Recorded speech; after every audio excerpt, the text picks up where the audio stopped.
kasi. Sabi ko naman may shortcut nga naman. Oh. Bakit mo naman kasi inopen yung shortcut, Daddy?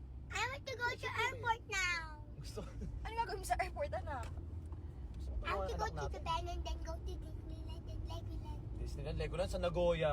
Kuya, Legoland. Nagoya, oh.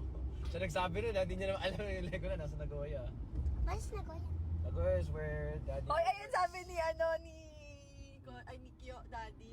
Tara na ba? Ako na ba? Kapit na Guys, look at me, I'm almost home. Nung nakaram pa natin topic Tokyo kinakabahan na ako. Ordained na yan. Sophia, love you. See you Thank soon. you, Ate Sophia.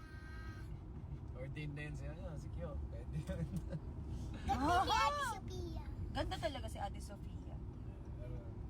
I can see the rain. Ayan na, puro kasal na tuloy. Guys, dito ko na tinatapos yung buhay ko. Yung live ko. Change ko nga yung topic. Sabihin ko, Ano sabihin mo? today, sobrang na-appreciate guys. One of the best gifts that you guys can give me is na sumama nga kayo sa church with me. Sobrang na-appreciate ko yun. Di ba sinabi ko sa'yo? Welcome, Daddy Ray. Welcome